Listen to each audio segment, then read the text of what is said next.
Welcome everyone to Goodknits. I'm Sherry, a Canadian expat knitting in Amsterdam with my kitty, Ollie.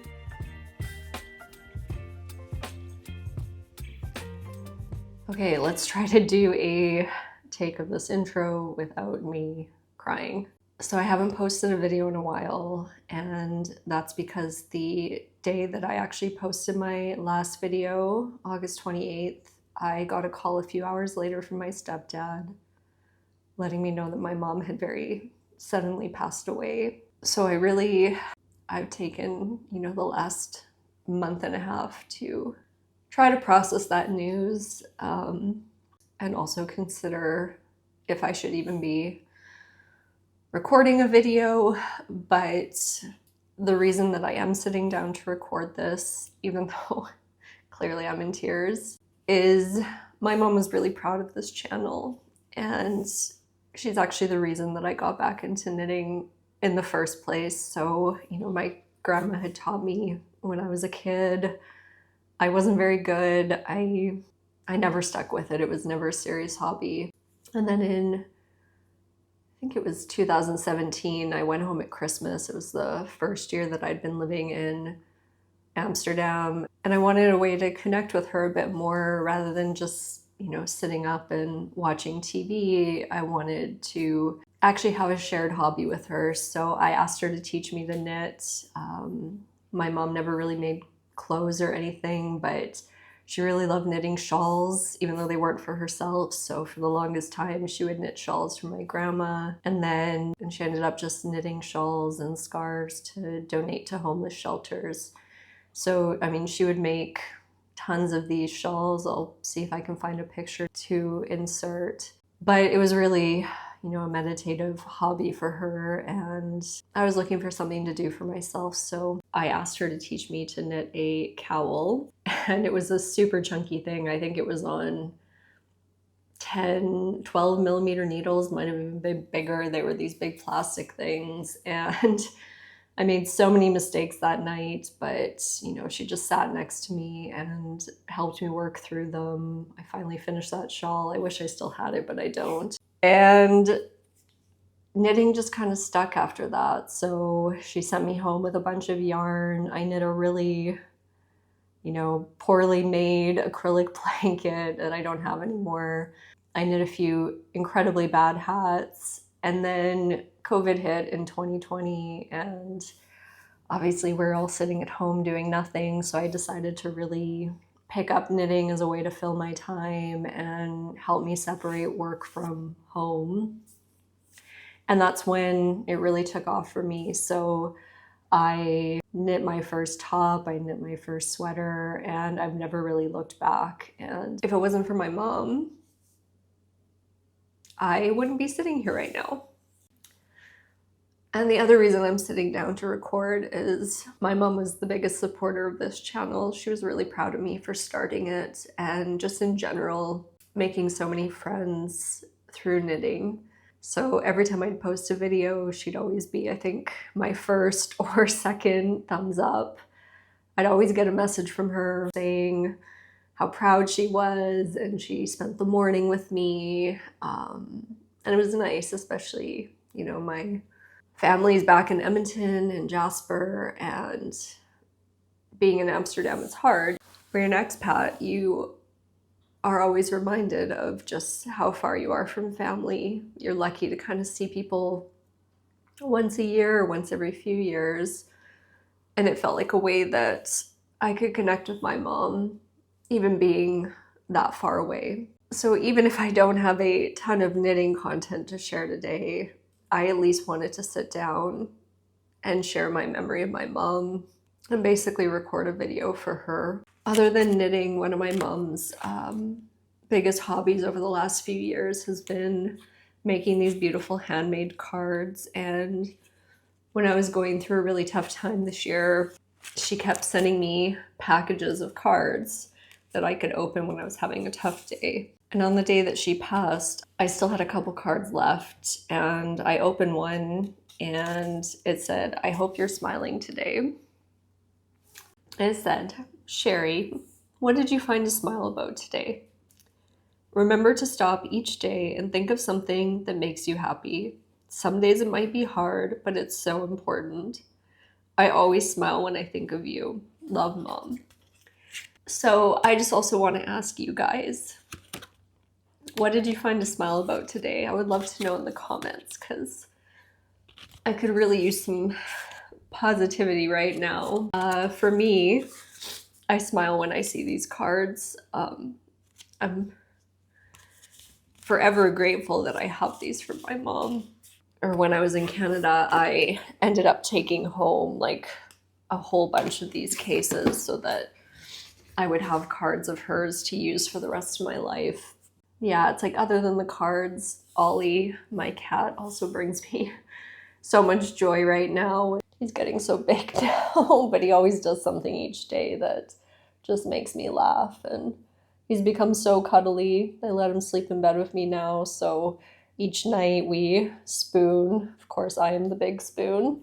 And then same in the morning. He usually lays with me for about an hour before we get up.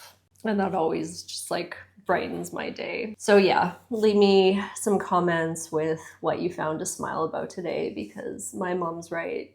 Even on the darkest days, there's always something to smile about. Maybe let's take a breather, and I am going to attempt to dry my tears here. And let's actually get into some knitting content. I'm actually going to start this with some yarn acquisitions because they kind of go along with the intro. Like I said, my mom knit, and I mean, for the most part, she just knit with acrylic yarns and that. She was making scarves and she would just get yarn on sale. We donated the vast majority of what she had, and I ended up taking home a few skeins. So one of them, I just really like the colors of this. It's the Line Cotton Silk, and this is actually a polyester cotton silk blend. So typically I wouldn't necessarily work with that blend of yarn, but I just really was drawn to the color palette here. I liked it a lot. I think this will make a very nice shawl. At some point I would like to cast on something with this, probably just a basic triangle shawl. I just have one skein of that. And then I also took home this shawl in a ball yarn from Lion Brand, which I also just really like the colors of. And this is also cotton, acrylic, and other fiber blend. So nothing super fancy. I have 3 balls of this. I assume if it says shawl in a ball that it actually is a shawl in a ball, and you can probably use 1. But I've got 3 of them. I'll see. Anything I don't use, I'll donate. So that was the yarn that I took home from her stash, and then we donated the rest. We'd also had some Lion Brand hand-dyed yarn that was actually quite nice, but we decided to sell that. And then my best friend's mom didn't really know what to say or do in such a sad situation. And so rather than send flowers, she decided that she would go ahead and buy me some yarn just as a way to tell me that she was thinking of me. So I thought that was super sweet. I have 5 balls of this Patton's Classic Wool Worsted, which is 100% pure new wool. And I think I'll probably make some kind of vest with this, slip over. Not really sure yet. I haven't done any research, but I think today actually maybe I'll sit down and try to figure out what to do with this, because it's really nice yarn. I've never worked with this before, and I think it's going to be a nice color on me. So that's some yarn that I brought home from the trip, and I just need to think of a plan for it. Then you can see that I'm actually wearing a new knit here. So in the last video, like podcast video that I talked about, I was working on, I think I just started my Freestyle Shirt by Paula Strict. This is actually the second time I've cast this on. The first time last year, I ended up using the wrong weight of yarn, so I had to rip the whole thing apart. This time I went and bought yarn specifically for this. The Onion Organic Cotton in, I think, color 128. It's this deep chocolate brown. And this ended up, I think, exactly on gauge. I'm really happy with the fit. I like that this is a pearl raglan, so it just has kind of a unique stitch there. You do a folded hem for the sleeves and body. Very similar, I think actually the exact same color style to the Sonia tee that I have. So I won't give away the secrets of this, but basically you put in a lifeline so that you are picking up your stitches for your neckline slightly different than you would in a normal pickup. And that creates this beautiful kind of pearl ridge here. Because I ended up actually twisting my cast on, I was able to save it so it wasn't super noticeable, but unfortunately the twist was on the front, and I don't know if you can tell. There is kind of like a wonky stitch, but it's not the end of the world. I figured I can't really tell, but it's not the neatest, most beautiful collar pickup that I've ever done. But I do just really continue to love all the details that Paula Strick does on her knit, and I think she just is a really beautiful designer. So I've gotten quite a bit of wear out of this freestyle shirt. I finished it, I think the second last week of August, and yeah, I finished it right before I went home to Canada. So I got a little bit of wear out of it there, and unfortunately it's been quite cold since being home, so I haven't had a ton of opportunity to wear it in Amsterdam, but I figured I'd put it on today, even though I'm freezing. It's actually the first time that I put my heat on because I was wearing a t-shirt and I just had a ton of goosebumps. I'm sure when I was knitting this, I had way more to say about it, but similar to my last episode, it was finished so long ago now that I don't really remember everything that happened while I was knitting.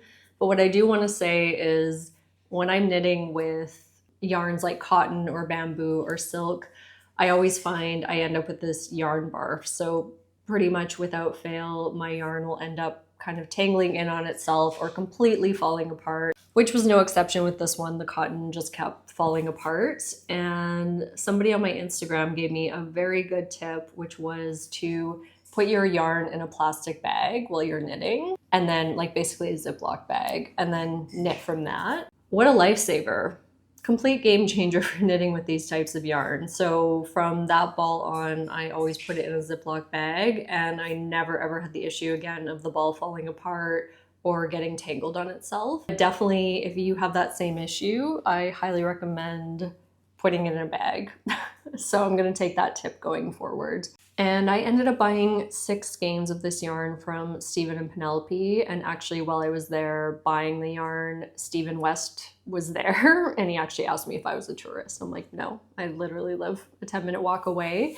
But that was kind of cool. I don't really knit any of his patterns or anything, but I have seen him in the shop before and also just around Amsterdam. So it's like a little brush with celebrity, I guess, if you're in the knitting world. Anyway, I digress. I went there, I bought 6 skeins of this onion yarn thinking I had just the right amount, only to realize when I came home, I was reading the yardage for the striped version. So 6 balls was still technically enough, but I was literally down to like 2 grams of yarn left. Like I had the tiniest little amount. So what I ended up doing on the sleeves for this is when I started them, I only had 1 ball left, and I just like kept weighing that ball as I went. So I got kind of halfway through what I thought I would need, weighed it, then knit a few more, and then made sure I had enough left for the folded over hem. And I was missing the needle size that you're supposed to use for the folded hem for the sleeve, so I ended up using a size up. I think that helped a bit because then the gauge wasn't so tight. Really, I've never had to be so precise with measuring or weighing my yarn as I go. So I was really down to the wire, but I think the sleeves ended up being essentially the measurement that they were supposed to be. I think it's supposed to be 10 centimeters plus the folded hem. So that all worked out. I think I would make this t-shirt again. The only thing I'm realizing is I don't particularly love DK weight summer t-shirt. As much as it's a pain to knit fingering, I definitely prefer the final product of fingering weight t-shirt. So it's maybe something I'd consider, or I would just use a slightly lighter weight, like I was gonna say with the Gapard Wild and Soft, but that's fingering. I think I would just use a lighter weight DK in the future because I find the line and this cotton just feel very heavy. So that's the only thing I'm not a huge fan of with this piece, but overall I like the color. I think next year I'll get a ton of wear out of it, and worked out really well. Then moving into the main whip that I'm working on right now, and I will say in a second what it is, but first I got a new project bag also from Stephen and Penelope. This is from, what is it? Love It Amsterdam. And I've been wanting a bag from them for a very long time, but this was 50 euros, and I just never feel like buying project bags is worth that kind of money. But every time I pick this up now, it brings me a lot of joy. Like, I just love seeing this on my couch. I am so happy with the bag itself. I think it's also one specifically made for Stephen and Penelope, and it has these interior pockets, which is really nice as well. So it's been a great little project bag, definitely better than random like shoe bags that I typically use. So that being said, the project that I'm working on is the SABAI Sweater. So I have the SABAI top, which is my kind of orange colored tank top that I knit last year. I absolutely love that piece. It's my most worn summer knit. And when I saw the SABAI sweater, I just had to have it. So very similar construction. It's that, you know, just you cast on your edge. In this case, you do some German short rows, so that's nice. But the pattern, oh, and this is by Polystrict. I don't know if I said that. The nice thing with the pattern for this one that I don't think's in the tank top is it includes German short rows or a version without German short rows. So if you are more of a beginner knitter and you don't want to bother with the complexity of German short rows, you can do a version without, but she does show pictures of the difference that those will make, and your neckline won't sit as nicely. So I did the German short row version, and I really love how simple the details are on this. Like, it's really not a complicated knit. I am currently on my first sleeve, so I'm hoping, oh, hey Ollie. I'm hoping with some time I will be done this in the next couple weeks. This one's a bit bittersweet for me. I actually cast this on, you know, a few minutes before my stepdad called about my mom. So I started this the same day as I got the news about her. But then this was the project that I brought to Canada to work on. And this is pretty much all that I've been working on for the last month and a half. And you can see I'm not knitting a ton, or I would probably be done this at this point since it's all I'm doing. But knitting for me right now really comes and goes, which I think is understandable. I think when you're grieving something so heavy, sometimes your brain just can't focus. And even though this is a very simple knit, I just haven't had the mental space to really knit a lot. I sit down, I usually do a couple rows at a time. I have been working on this a little bit more lately because the last few weeks I've had knitting dates with some knitters here in Amsterdam. And so it's been nice to just go to a cafe for a couple hours and really sit down. I finished the body of this last week because of that, but it was very, very slow progress. So Ollie is inspecting the camera right now, so if it's shaking, that's why. And he's also just restarted my computer. Why are you being such a bad boy? And why do you always look so grumpy? Say hi to your fans. No? Okay. I am knitting this in the Lamana Como yarn, which is a DK weight, 100% wool, and it is in the color 69, which is this pine green. I'm loving it. It's so close to the bottle green from Knitting for Olive that I've been wanting to use for a sweater. I got this at Hooks and Yarn, which is also here in Amsterdam. It's actually pretty much right across the street from Stephen and Penelope over on Haarlemmerplein. And it's nice because now where I'm living, I am a 10-minute walk to two of the best yarn shops. And my office actually just opened a location in the center of Amsterdam, which is right down the street from De Afstap, which is the third knitting shop in Amsterdam. So I have tons of opportunity to actually just go pop in. And it's nice because Hooks and Yarn, I don't know if they have new owners, but their selection of yarn has improved drastically over the last year, or at least since I was last there, whenever that was. So they now have Sadness Garn, they have a lot of Asayer, Lamana, Fonte, I'm trying to think who else. They have some hand-dyed yarns. In general, just really impressive selection. So great service. This was the same price there as it would have been online to buy. They ended up ordering me another ball in the dye lot that I needed. And I'm really, really enjoying working with this yarn so far. I didn't swatch for it because I just wanted to cast on. So I'm hoping this project will work out. It seems to be so far, but it's a very, very lightweight DK yarn. And I think this is going to wear really beautifully. I can see why it's the recommended yarn for this pattern. So very anxious to just get this off my needles because I really want to wear it. I love this color and I'm hoping this will fit as well as the SABAI top does. So I have 9 balls of this. I am a bit worried actually that I might need a 10th ball, but we'll see how far this gets on the sleeve. But there's still a lot, and this was a fresh ball when I started. So yeah, I only have 2 balls left after that, and I might be playing some yarn chicken again. Very common lately. This bag also just really holds a lot. So I think for the most part, I've always stored almost all the yarn from the project in here while I'm working. Plus I have a kind of notions and tools bag in here as well. And I'm kind of tempted to go buy another one, although I think they might be sold out now. I almost forgot completely about this project because when I had planned to record this new episode over a month ago, I had been actively working on this because I found it in my closet and decided to pull it back out. And that's the Stromboli Tee. So this is by Caitlin Hunter. Her knitting name escapes me right now. She does go by another name as well. And I really, in August, was dedicated to trying to finish this top. So when I pulled it out of my closet, I had just split the front and back to work up because you do this one bottom up.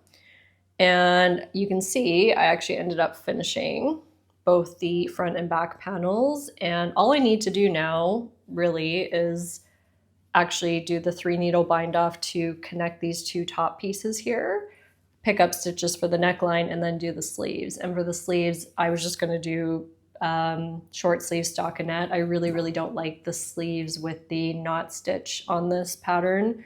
And I also just really hate working knot stitch. So for reference, the knot stitch is this one. So you see this like line that comes in. I hated working that, especially in this 100% linen yarn. So this is knit in the SABAI Sweater 100% linen Lithuanian yarn. And I'm holding this double and I'm just hating the process of knitting with this linen yarn, which is why I just kind of wanted to finish this and be done.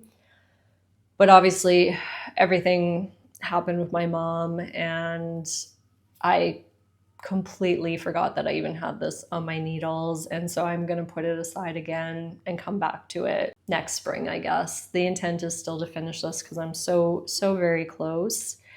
I don't know how much wear I'm going to get out of it in all honesty. It looks more eggplant in this video right now, but it's quite purple. And it's just, I don't know. I do enjoy knitting the pattern itself, like the chart, but I don't know if it's necessarily practical for me to wear, if it's really my style, but we'll see. I will, leave some hope for the fact that I might wear this. You can also see, so I had last summer blocked this, and then that's the bit where it's not blocked anymore. So it does really block out very nicely. So I'm excited for that. I also think based on how much yarn I had, this is going to be quite a short cropped top.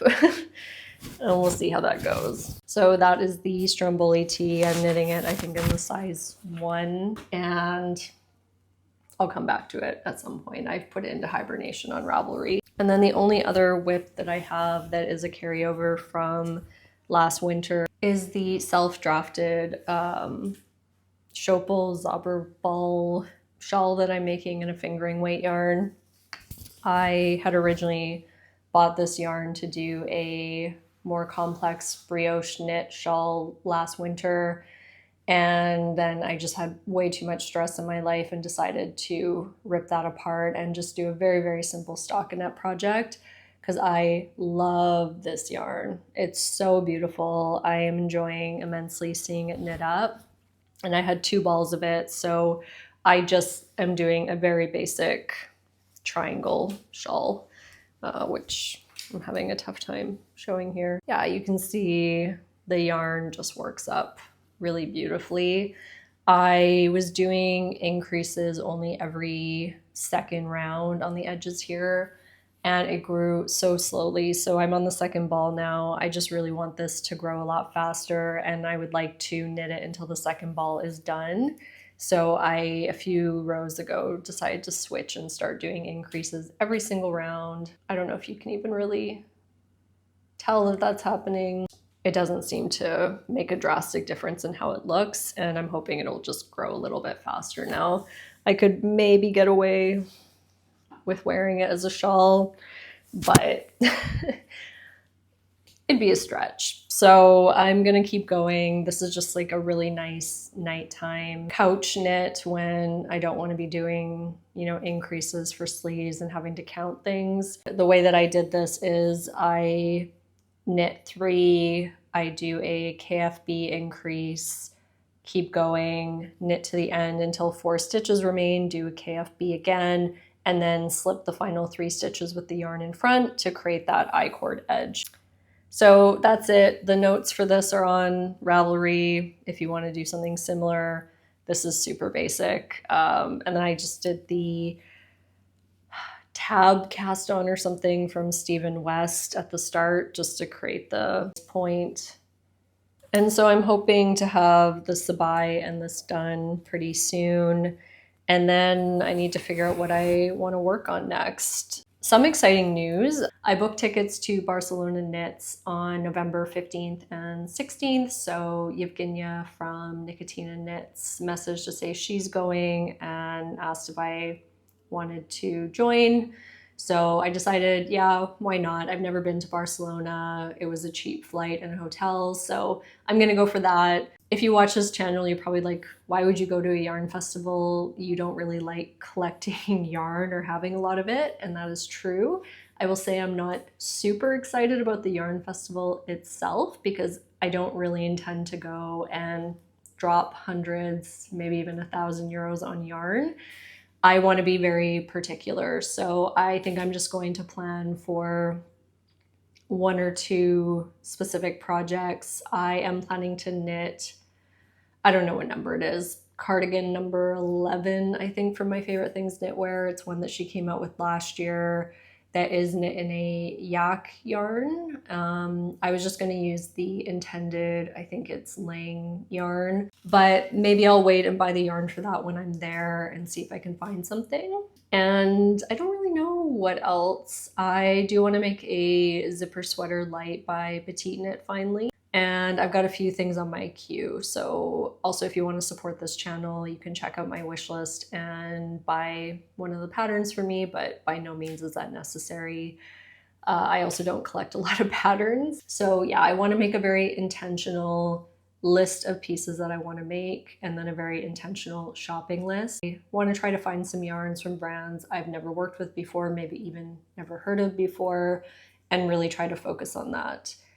I don't know right now if I'm going to go for the entire weekend or just for a day. I did book the Intarsia in the Round knitting workshop for the Saturday morning with Salt and Stone Knits. So it's actually, she's a knitter from, well, she's originally from Boston or New York, and she lives in Amsterdam. So I've actually met her before at a knit night here and saw that she was hosting this workshop. did not read the instructions properly though and saw, oh, you should have experience knitting in charge of flat, which I don't. So I need to sit down with some scrap yarn and just try to do some flat knitting, because this one is specifically for in the round. So I'm gonna have to practice. But yeah, so that's exciting. So I'm gonna do a workshop. I think it's from 9 to 12, and then probably hang out there for most of the day, probably see Evgenia. And if you are going to Barcelona Knits, let me know. I would love to meet up. I'm going by myself. I have no plans really, so I'm happy to do knitting dates or go explore the city with people, meet up at the festival. I'm gonna kind of keep my plans open. I think I'm arriving on the Friday. I'll come back on the Monday. So also just really excited to see Barcelona. I've always wanted to go. Looks very cool, a really beautiful city. So I'm excited to finally explore it, and great that I get to center it around knitting and hopefully meet a few other people there. But that will also be my very first yarn festival ever. I don't really know what to expect. I have never had this huge calling to go to yarn festivals, but since this one's close by, why not? So that will be in November, and other than that, like, I do have some yarn at home to work with right now. So I obviously have the yarn that I showed you at the beginning that I brought home from Canada. I also have the Filcolana Arwetta and Knitting for Olive in the mustard colors to potentially knit another cognac sweater. Really with 4 balls of each, that's pretty much all I can knit in terms of garments. And then I also have this Filcolana Arwetta in color 245, I think it was Bordeaux or something. And I think I'm going to knit a muscle bra hat finally. So I've had that on my list for a while to do. I bought this yarn intentionally to make that last year.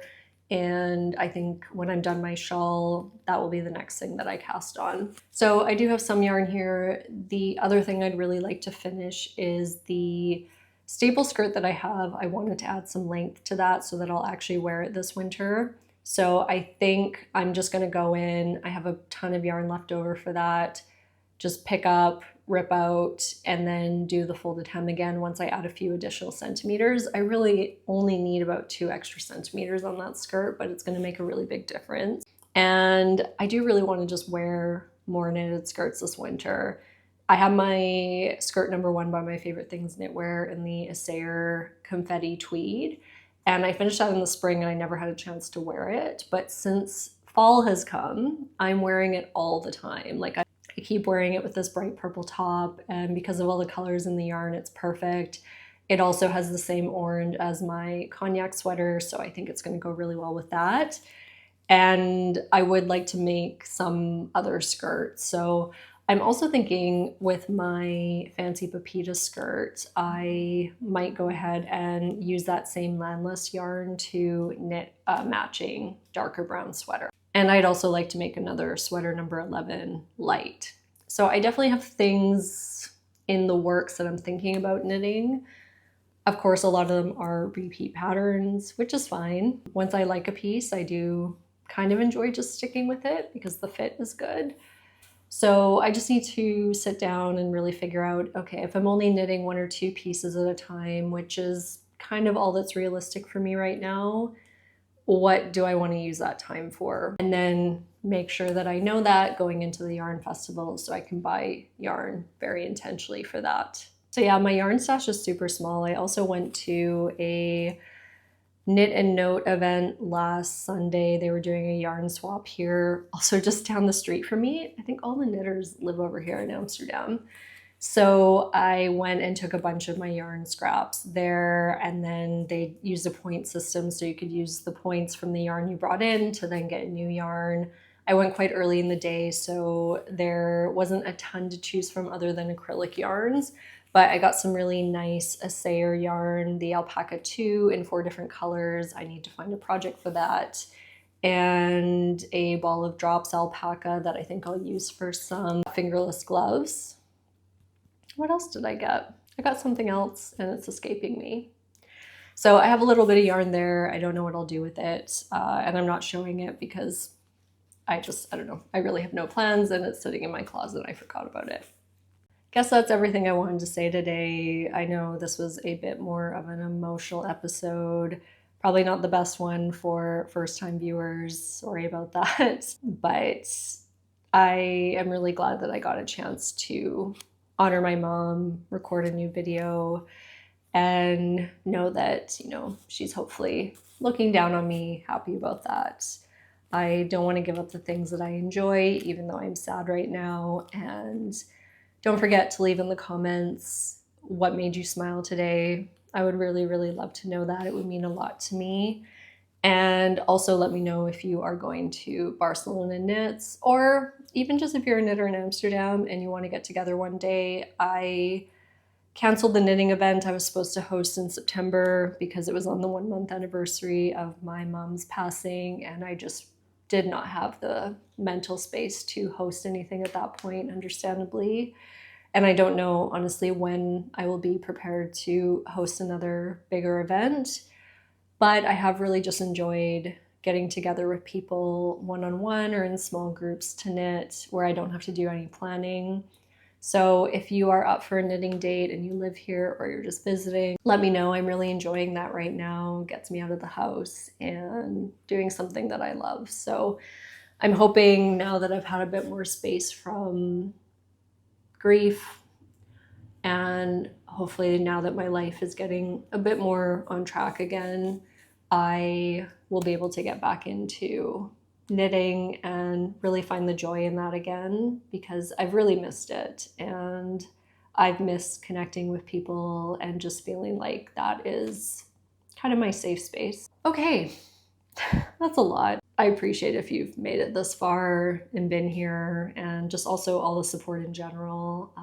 I think I said in one of my last videos, like the comments on my last podcast episode about how much you appreciate this channel and what I kind of bring to the knitting space meant a lot to me. And I would really like to be back here a bit more in some capacity.